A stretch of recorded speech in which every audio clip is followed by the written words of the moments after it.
How appropriate, though, to be here on September the 25th, 2021, 2 weeks after we had the 20th anniversary of the September 11th attacks on our country. That was the day when we lost nearly 3,000 Americans, when 19 Middle Eastern terrorists came into our country and attacked us on our soil. I was actually right here in the state of Virginia. I was in Virginia Beach, Virginia, speaking at an annual FBI Investigative Roundtable Conference when my wife called me. I was actually in my hotel room about to go on speaking at 10 a.m. I was shining the brass on my uniform. I was a Maryland State Trooper at that time, assigned to our Interstate Criminal Enforcement team. And my wife called me, and I had one of those small black StarTAC phones, flip phones, with a little short black antenna on it. And I remember she called me, and she said, "Are you watching TV?" I said, "No, baby." I said, "I'm sitting here cleaning my brass." I said, "What's up?" She said, "You need to turn the TV on." She said, "Our country is under attack." And I'll never forget the images I saw that morning when we learned that American Airlines Flight 11 had departed from Logan International Airport in Boston and impacted our North Tower in New York City. United Flight 175 had departed from Logan International Airport, each aircraft with 5 hijackers on board. That aircraft would impact our South Tower. Then American Airlines Flight 77 would strike our Pentagon. And then I would learn that United Flight 93 would crash in the mountains of Shanksville, Pennsylvania. But it was on September the 13th, 2 days after our country was attacked, when the FBI arrived at Maryland State Police Headquarters, where I was assigned the Traffic Operations Section. And I found out that one of my troopers assigned to our Interstate Criminal Enforcement team had stopped one of those hijackers northbound on Interstate 95 at the 96.7 mile marker. One of my troopers, only had 6 troopers assigned to my elite team at that time, and one of my troopers had stopped a vehicle for traveling 90 miles an hour to posted 65. He wrote the guy a $270 citation. He sent him on up the road, where hours later he would board United Flight 93, the 4th of 4 hijacked aircraft that day. We found out on September the 13th, the man that we had stopped was none other than Ziad Jabra, the pilot of United Flight 93 when it crashed in the mountains of Shanksville, killing all 44 men, women, and children on board. So the timing of our Defending Freedom Action Summit is right on the mark. Right on the mark. So when I say good morning, Virginia, that's exactly what I mean. Good morning. I'm thrilled to be down here in downtown Richmond, in a room full of what I feel probably like-minded, God-fearing Americans, true patriots, and an audience of staunch supporters of our U.S. Constitution. Those who not only respect our Constitution, but demand what our Constitution provides for all Americans. I'm here today in a room where every single man, woman, and young adult would likely agree that our country is now upside down. Our country is unrecognizable. A country that has dramatically changed since January 20th of this year. A country which is still estimated that some 1.4 million illegal aliens will have simply walked in the United States of America in a 12-month period. We're in the midst of it right now. They're estimated right now between 180 to 210,000 illegals are crossing our border every single month. The faucet remains wide open. Not one of them has been tested for COVID. Not one criminal records check has been done on either one of them. Not one fingerprint has been taken on either one of them. But our government wants to restrict our constitutional rights and further infringe on our constitutional rights as U.S. citizens, as Americans. They want to mandate what we must do as American citizens every day. They maintain that we must follow the rule of law in this country, while they further restrict your right to buy, own, and possess a firearm. Not one license check was done on either one of those illegals. Instead, Hundreds of thousands of illegal aliens were encouraged across our borders illegally. They are still being encouraged across our borders illegally. Each of them is being provided with thousands of dollars in U.S. currency. I spend an enormous amount of time on our border as sheriff of Wicomico County, Maryland.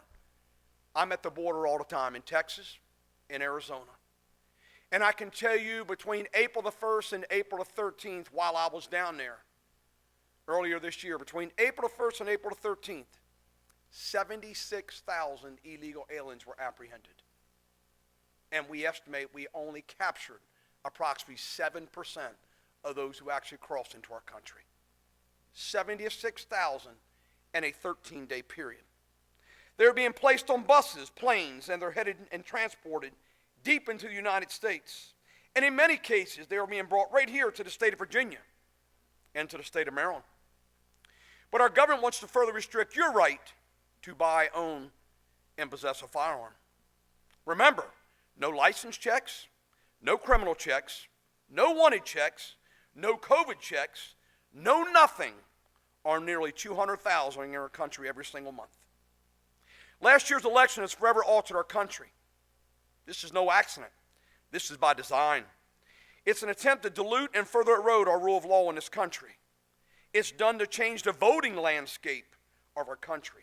It's done to ensure political superiority. Just as certain ensures we are seated in this auditorium today, the current administration is working very feverishly and quietly behind the scenes to forever and dramatically change our U.S. Constitution. It's coming, especially one's Second Amendment right to bear arms. Conservative intellectual Charles Krauthammer, a man that I had the utmost respect and admiration for, said it best when he referenced the 1994 Clinton assault weapons ban, citing that such a ban would have zero effect on actual homicides in this country. We all knew that. He said passing a law like the assault weapons ban is a symbolic, purely symbolic move.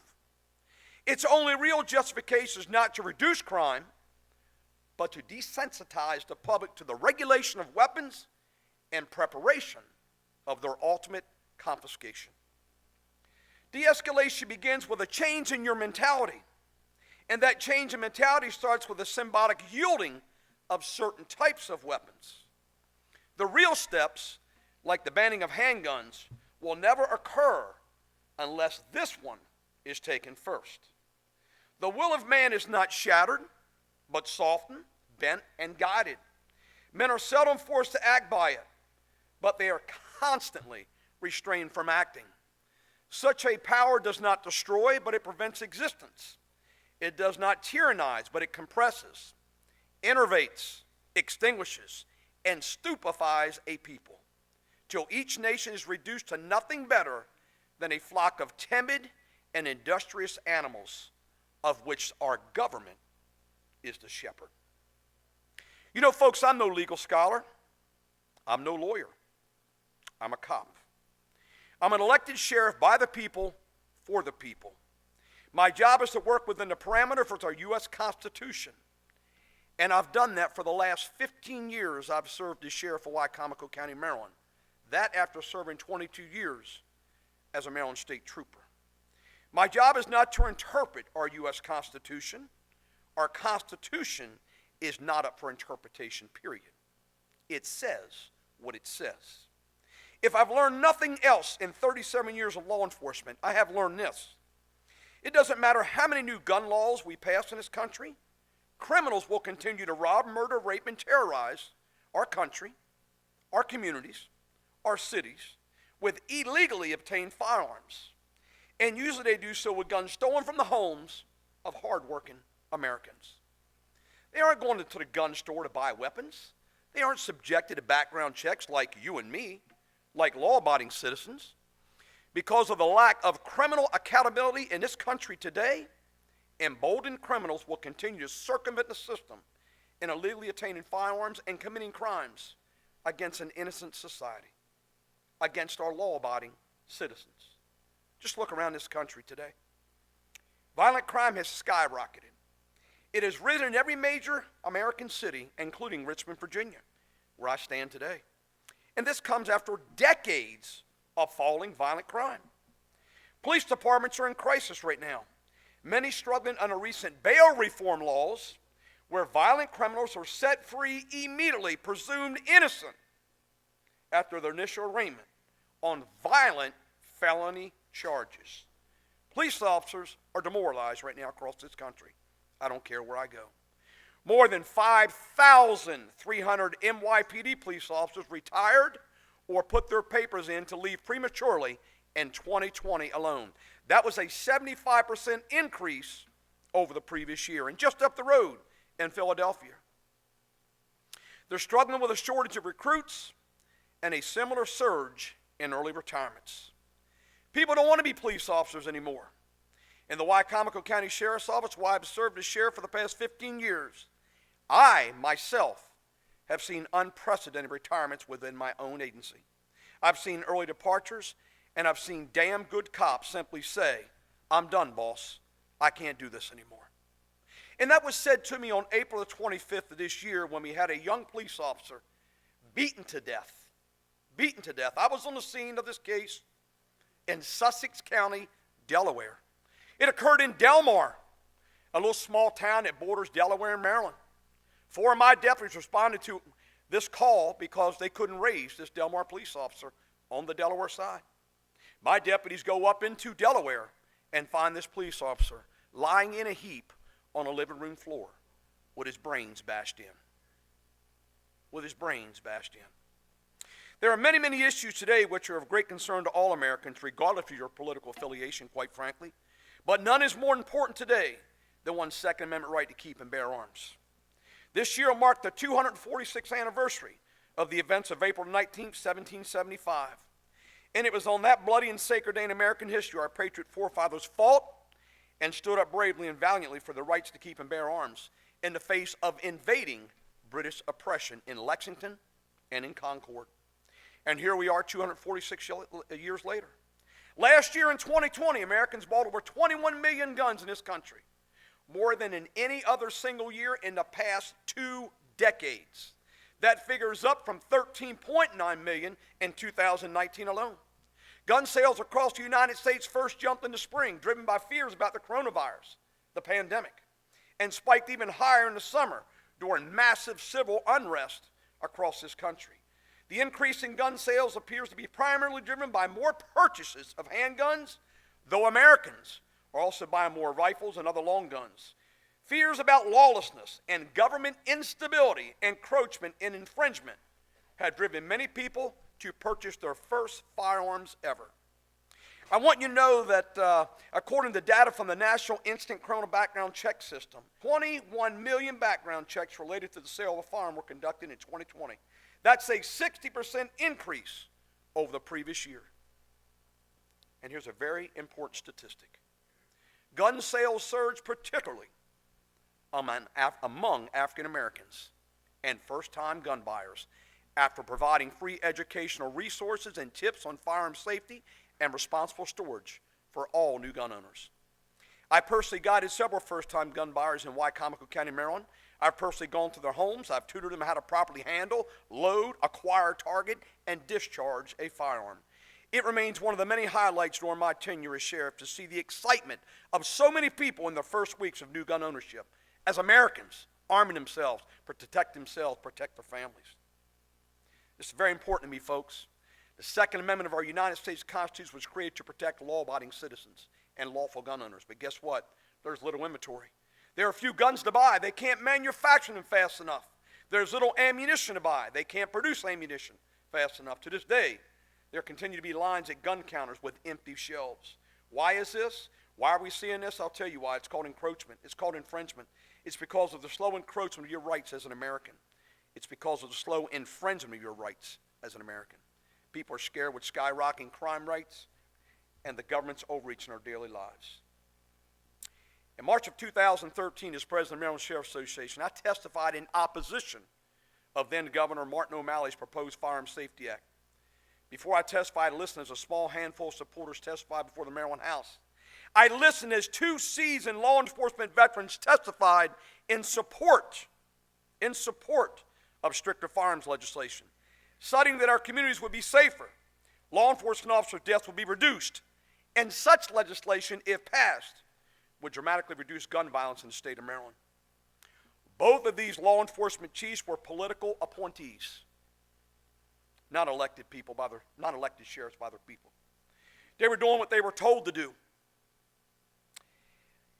The sheriff of Wicomico County, I testified that I am a recipient of an executive law enforcement shooting report that is disseminated daily from Maryland's Coordinated Analysis Center. This report reflects shootings across the state of Maryland, including Baltimore City, Baltimore County, and Prince George's County, Maryland. I testified that based on this report alone, the passage of any new gun laws in the state of Maryland, stricter gun legislation would do absolutely nothing to stem the flow of crime in the state of Maryland. In fact, crime would likely rise in our state. Guess what, folks? I was right.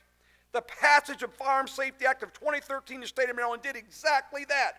Homicides and shooting deaths escalated dramatically across their state. In fact, as of Wednesday of this week, Baltimore City now has the distinction of 250 homicides so far this year, far above and beyond their homicide tallies for the past 19 years. But it's not just Baltimore. Let's look at Chicago. They recently announced a funeral service for a 9-year-old little boy.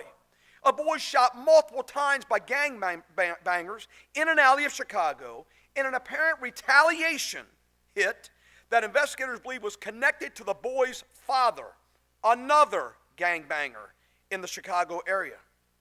The brutality of this killing reverberated in a city that has seen a surge of brutal gun violence by thugs, gangbangers, and those who have chosen a life of crime. A choice they made while other hardworking, God-fearing, law-abiding citizens travel long distances every day just to get to work. The 2019 homicide rate in Chicago was 433 dead, another 2,151 shot and or critically wounded. Continues to rise. This, of course, is in a city where Rahm Emanuel, former chief of staff for President Barack Hussein Obama, served for many years as their mayor. The common denominator in Baltimore, Chicago, and Detroit is the failed democratic leadership of those who believe you and I are much better off without our Second Amendment right to bear arms. Arizona Sheriff Richard Mack said it best when he stated, if we in law enforcement do not uphold the United States Constitution and the principles of our founding fathers, then we are no better than any other country that enslaves and impoverishes its citizens for their own leaders' power and personal gain. Like you, I'm sickened by government officials who abuse their authority, who trample our Constitution, and turn their backs on the very people that elect them and they should be serving. This is what we are seeing more and more every day coming out of Washington, D.C. America does not need more politicians or necessarily more cops. What we need are statesmen. What we need are peace officers. We need protectors of our rights. When we return to the principles of liberty that the founders established for us, America will once again be the land of the free and home of the brave. I want to close by saying this. As sheriff, I had the distinct pleasure to represent everyone in this country, and I treasure this distinction. I treasure this platform. Regardless of your race, ethnicity, or gender, I represent you. I represent your families, and I represent your futures. As an elected sheriff in the United States of America, it is my constitutional duty to protect you. It is my duty and responsibility to recognize, honor, and cherish our U.S. Constitution, not interpret it. Fellow Americans, fellow patriots, I promise you this. Armed with this camera, American-made custom 1911 I'm wearing on my side, I intend to protect you, your families, and our U.S. Constitution, come hell or high water. God bless you all, and thank you for allowing me to be here.